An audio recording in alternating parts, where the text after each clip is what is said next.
பொறியியல் கனவுகளை நனவாக்க நமது Rasi college of engineering counselling code 1437 Tambaram to Oragadam state highway படப்பை.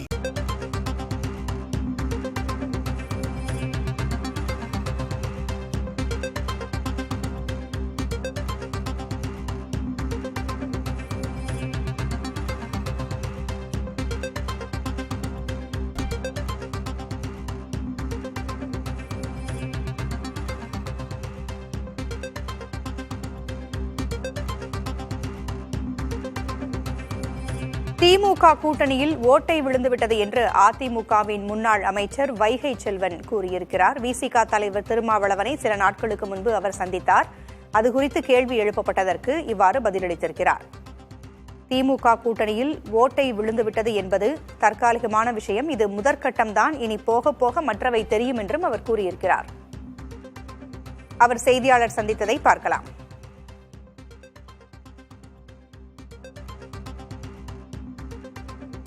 திருமாவளவனை திருச்சியில் சந்திச்சோம். அவர் எதிர்கட்சி கூட்டணி இருக்கக்கூடிய சூழ்நிலையில நண்பர்களா சந்திச்சோமா இல்லை? அதாவது ஆளுங்கட்சியாக இருக்கிற திமுக கூட்டணியில் ஓட்டை விழுந்து விட்டது என்பதைத்தான் இப்போதுக்கு என்னால் சொல்ல முடியும். இது முதல் கட்டம். அடுத்தடுத்த கட்டத்தை நீங்கள் பார்க்க போகிறீர்கள். திருமாவளவனை திருச்சியில் சந்திச்சோம்.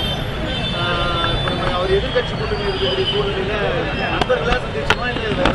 அதாவது ஆளுங்கட்சியாக இருக்கிற திமுக கூட்டணியில் ஓட்டை விழுந்து விட்டது என்பதைத்தான் இப்போதுக்கு என்னால் சொல்ல முடியும். இது முதல் கட்டம். அடுத்தடுத்த கட்டத்தை நீங்கள் பார்க்க போகிறீர்கள். திருமாவளவனை திருச்சியில் சந்திச்சோம். அவர் எதிர்கட்சி திமுக கூட்டணியில் ஓட்டை விழுந்துவிட்டது என்று வைகை செல்வன் பேசியிருக்கிறார். இதுகுறித்து பேசுவதற்காக நமது தொலைபேசி இணைப்பில் மூத்த பத்திரிகையாளர் தராசு ஷியாம் இணைந்திருக்கிறார். பேசலாம். வணக்கம் சார். திருமாவளவன் சந்திப்பிற்கு பிறகு அது குறித்து கேட்டபொழுது வைகை செல்வன் இவ்வாறு கூறியிருக்கிறார். கூட்டணியில் ஓட்டை விழுந்திருக்கிறது, இது முதற்கட்டம் தான், போக போக தெரியும் அப்படின்னு சொல்லியிருக்கிறாரு. என்ன நடந்திருக்க வாய்ப்பு இருக்கிறது? வாக்கு அரசியலிலே ஓட்டை விழுந்து விட்டது என்று கூறுவதே ஒரு வகையான நோட்டமிடுதல் தான். அது ஓட்டுக்காக ஏற்படுகிற நோட்டமிடுதல். பொதுவாக தேர்தலுக்கு முன்பாக கட்சிகள் அதிகமான இடங்களை கேட்டு ஒரு ஆசையை வளர்த்து கொண்டு சில நிர்பந்தங்களை திணிக்க முயற்சிக்கும். எல்லா கட்சிகளுக்கும் இது பொருந்தும். அப்படியான நிர்பந்தங்களை மறைமுகமாக ஏற்படுத்துவதற்கு இத்தகைய சந்திப்புகளை பயன்படுத்திக் கொள்வதுதான். திருமண வீடுகளிலே சந்திப்பு, அல்லது பிற நிகழ்ச்சிகளிலே, பொது நிகழ்ச்சிகளில் சந்திப்பு, உணவு விடுதிகளிலே, ஓட்டல்களிலே, பிளைட்டுகளிலே சந்திப்பு, இதெல்லாம் இந்த ரகம்தான். அப்படி என்றால் திமுக கூட்டணியில் உண்மையிலேயே ஓட்டை விழுந்து விட்டதா வைகை செல்வன் கூறுகிற மாதிரி என்றால் அதற்கான வாய்ப்பு குறைவு. என்ன காரணம் என்றால் அதிமுக பாரதிய ஜனதா கூட்டணி இருக்கிறது. அப்படி என்றால் பாரதிய ஜனதா இடம்பெறுகிற கூட்டணியில் போய் சேருகிற அளவுக்கு இடதுசாரிகளோ அல்லது விடுதலை சிறுத்தைகளோ காங்கிரஸ் கட்சியோ தயாராக இருக்க முடியவே முடியாது.